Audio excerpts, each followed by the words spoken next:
చిత్రవద స్వాగతం మిత్రులారా. ఈరోజు వాయిదాలోనండి రెండు ఇంట్రెస్టింగ్ వేరే కేసులు, రెండింటి మధ్య కొంచెం సిమిలారిటీ ఉంటుంది. రెండు కేసెస్ చూద్దాం. రెండు కేసెస్లో కూడా ఆడపిల్లల మీద జరిగిన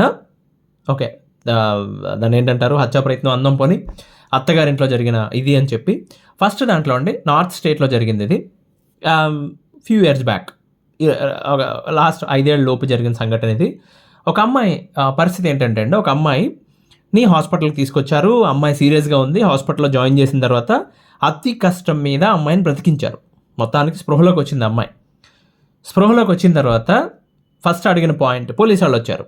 ఇదేదో అమ్మాయి పురుగుల మందు తాగిందండి అని చెప్తే పోలీసు వాళ్ళు వచ్చారు. పోలీసు వాళ్ళు వచ్చిన తర్వాత వాళ్ళు అడిగిన ఫస్ట్ ఎంక్వైరీ కోసం వాళ్ళు లోపలికి వచ్చి భర్త కానీ అత్త మామ కానీ పుట్టింటి వాళ్ళు కానీ ఎవరిని లోపలికి రానియకుండా పోలీసు వాళ్ళు వచ్చి అడిగిన ఫస్ట్ క్వశ్చన్ ఏంటంటే అండి, ఏమ్మా ఏం జరిగింది అని అడిగితే ఆ అమ్మాయి చెప్పిన పాయింట్, నా భర్త అత్త మామ కలిసి పురుగుల మందు తాగించారు నా చేత బలవంతంగా.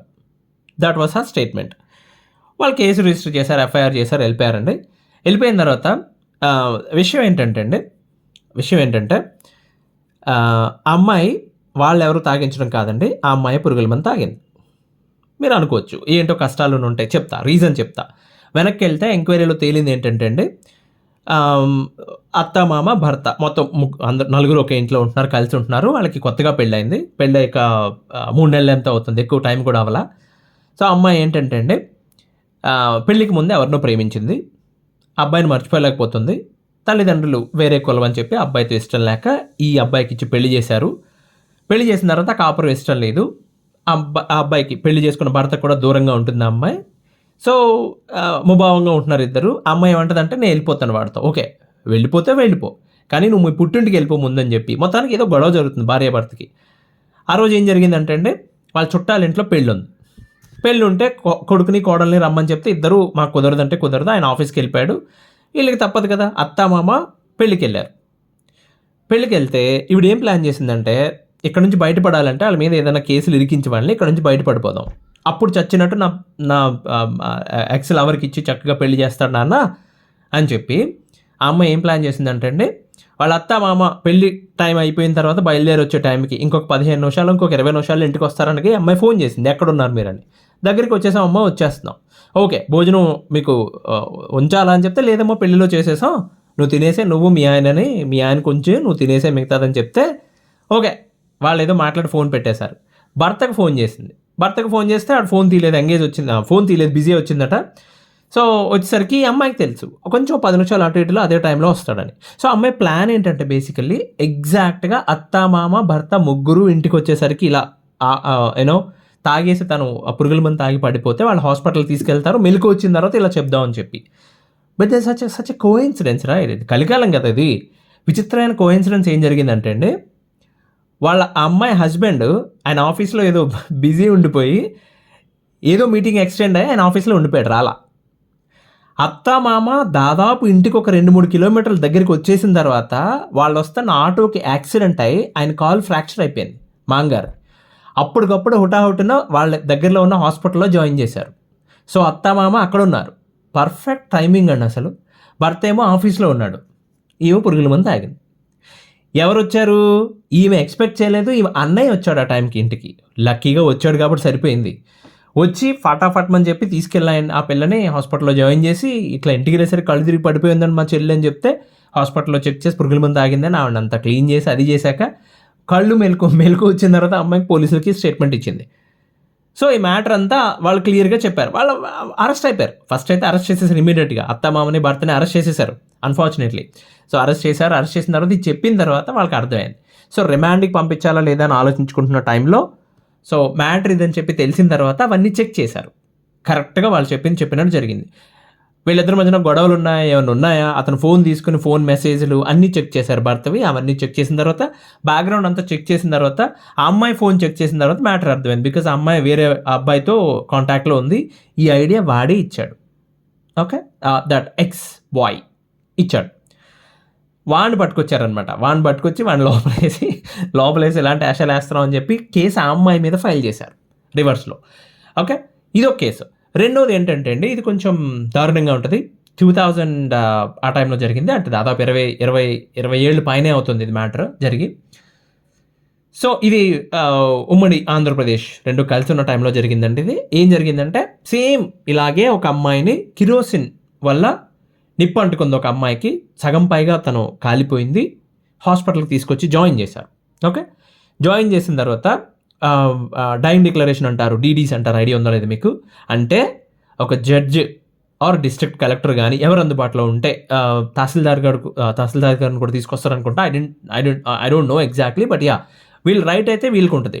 డిస్ట్రిక్ట్ కలెక్టర్ కానీ లేకపోతే సెషన్స్ కోర్ట్ జడ్జ్ కానీ వాళ్ళని తీసుకొచ్చి డైయింగ్ డిక్లరేషన్ అంటే చనిపోయే ముందు మరణ వాంగ్మూలం తీసుకుంటారు. వారిని తీసుకొచ్చిన తర్వాత అక్కడ అమ్మాయిని క్వశ్చన్ చేస్తారు. ఫస్ట్ ఏంటంటే ఆ అమ్మాయి స్పృహలో ఉందా లేదా, మాట్లాడగలుగుతుందా లేదా, రికగ్నైజ్ చేయగలుగుతుందా లేదా, నువ్వు ఎప్పుడు పుట్టావు అమ్మాయి, నీ పేరేంటి, మీ తల్లిదండ్రుల పేరేంటి, ఓకే డేట్ ఆఫ్ బర్త్ ఏ రోజు పుట్టావు, ఇవన్నీ డీటెయిల్గా అడుగుతారు. ఈ రోజు ఏంటి, ఓకే ఇప్పుడు చెప్పు ఏం జరిగిందని చెప్తే అమ్మాయి ఏం చెప్పిందంటే అండి, నా ఒంటి మీద కిరోసిన్ పోసి నా భర్త నాకు నిప్పు పెట్టాడు అని చెప్పింది. ఆ అమ్మాయి చనిపోయింది. సో చనిపోయిన తర్వాత జడ్జి స్థానంలో ఉన్న ఆయనకి డౌట్ వచ్చింది. ఎందుకంటే ఆ అమ్మాయి చుట్టూ ఉన్న వాళ్ళందరూ ఆమెను ట్రైన్ చేసి చెప్పించారా అన్నట్టు ఉందట. అక్కడ సిచ్యువేషన్ అట్లా ఉంది. వాళ్ళ బంధువులు ఈమెకి ట్రైనింగ్ ఇచ్చి ఇలా చెప్పించారా అన్నట్టు అనిపించింది అనమాట. సో ఒకే ఒక ఎవిడెన్స్తో ఆ కేసు నుంచి బయటపడేశాడు డిఫెన్స్ లాయర్. ఏ ఎవిడెన్స్ తెలుసా? ఆ అమ్మాయిని భర్త కాదు హాస్పిటల్కి తీసుకొచ్చింది, ఎవరో ఇంటి పక్క వాళ్ళు చుట్టుపక్కల వాళ్ళు తీసుకొచ్చినప్పుడు ఆ వచ్చిన వెంటనే హాస్పిటల్లో బయట పుస్తకం, పాత రోజులు కదా, బయట బుక్లో రీజన్ రాసేవాళ్ళు. పేషెంట్ అడ్మిటెడ్, రీజన్ ఏంటి అని చెప్పి. వంట చేస్తుండగా అది చీర కొంగు అంటుకోవడం వల్ల ఆమె ఇలా అంటుకుంది, ఒళ్ళు అంటుకుంది, పూరిపాక వాళ్ళది, పాకలో ఇలా అంటుకుంది, మంటలు పెరిగిపోయాయి, ఇలా కాలిపోయిందని చెప్పి ఇంటి పక్క వాళ్ళు చూశారు, నీళ్లు జల్లారు, అది చేసి కంగారుగా హాస్పిటల్కి తీసుకొచ్చారు. రీజన్ అది రాసుకుంది అక్కడ బుక్లో. అట్లాగే పేషెంట్ అపస్మారక స్థితిలోకి వెళ్తూ మళ్ళీ స్పృహ వస్తూ ఉన్నప్పుడు డాక్టర్ అడుగుతారు కదా, అమ్మ ఏమైంది, అమ్మ లే అమ్మ ఏమైందని చెప్పి ఇలా కొట్టి అడుగుతారు కదా ఫస్ట్ డాక్టర్, ఎవరైతే పేషెంట్ ట్రీట్ చేస్తున్నారో. ఆ అమ్మాయి చెప్పిన రీజన్ కూడా కేస్ షీట్లో రాస్తారు. ఆ 2 చోట్ల రీజన్ రాశారు. అవి 2 చూపించి డిఫెన్స్ లాయర్, బాబు ఆమె భర్త ఇంటి దగ్గరే లేడు, అసలు కూలి పనికి వెళ్ళాడు, ఇంకా రాలేదు అని చెప్పి ఆ అమ్మాయిని బయటపడేశారు. అతన్ని ఆ డిఫెన్స్ లాయర్ అతన్ని బయటపడేశాడు. సో నేను చెప్పే నీతి ఏంటంటే అండి, రీజన్ ఏంటంటే, అంటే అమ్మాయి ఆ రోజు ఎందుకు చెప్పిందంటే అలాగా వాళ్ళ బంధువులు ఎవరో చెప్పారు, ఇలా చెప్తే నీ భర్తలో ఆడుకున్నది ఏంతో ఆ ఇల్లు ఆ స్థలం అన్న కనీసం వస్తుంది, నీ పిల్లకో ఉంటుంది అని చెప్పుంటారు. సో చెప్పే నీతి ఏంటంటే అండి, ఎవరినో ఇరికించడం కోసం మీ ప్రాణాలు అనవసరంగా ఆపదలోకి మీరే నెట్టుకోవద్దు, ఇరుకులో పడిపోతారు. ఓకేనా? ఇది చాలా ఈజీ. ఇవాళ రేపు ప్రూవ్ చేయడం నేను ఎప్పుడు చెప్పే పాయింటే, కోర్టుకి వెళ్ళి ఒక నిజాన్ని నిరూపించడమే చాలా కష్టం, తల్లకిందులు తపస్సు చేయాలి. చాలామంది చూడండి, ఇప్పుడు బెస్ట్ ఎగ్జాంపుల్ అండి, లాస్ట్ వీక్లో కేసు చూశాను. 60 తులాల బంగారం, 60 తులాలు ఒక అమ్మాయిది భర్త దగ్గర ఉండిపోయిందండి. నాకు సంబంధం లేదా అంటున్నాడు. ఉండిపోయింది అది. వీళ్ళు ఎంత కాన్ఫిడెంట్గా చెప్తున్నారు, మా ఇంట్లో లేదు, నాకు సంబంధం లేదు అంటున్నాడు. బుర్ర పాడైపోతుంది వీళ్ళకి. ఒరే మాకు సెటిల్మెంట్ వద్దు, మెయింటెనెన్స్ కేసు అయ్యి మేము, మాకు ఏం వద్దురా నాయన, అమ్మాయి నగలు ఇచ్చేసాయి, అమ్మాయి సర్టిఫికెట్లు ఇచ్చేసాయి. అమ్మాయి సర్టిఫికెట్లు 10th క్లాస్ నుంచి ఇంజనీరింగ్ వరకు సర్టిఫికెట్ ఫైల్ అతని దగ్గర ఉండిపోయింది, నగలు అతని దగ్గర ఉండిపోయింది. పోలీస్ కంప్లైంట్ ఇస్తే ఇంటి దగ్గర పోలీసులు వెళ్ళి సెర్చ్ చేస్తే ఏమీ దొరకలా, ఎక్కడో పెట్టాడు ఆయన, దొరకలేదు అవి. దాన్ని ఏం చేయాలో అర్థం కావట్లేదు వాళ్ళకి. ఏం చేస్తారండి, ఎలా ప్రూవ్ చేస్తారు? 60 తులాల బంగారం అంటే 60 లక్షలు కదా ఇప్పుడు. సో వాళ్ళ గోల వాళ్ళది అని అదే చెప్తున్నా. ఆ నిజాన్ని కోర్టుకు వచ్చి ప్రూవ్ చేయటమే కష్టం, అబద్ధాన్ని ప్రూవ్ చేయటం చాలా కష్టం, అది కూడా ఇంత టెక్నాలజీ ఉన్న వాళ్ళు. కాబట్టి వీలైనంత నిజాయితీగా ఉందాం.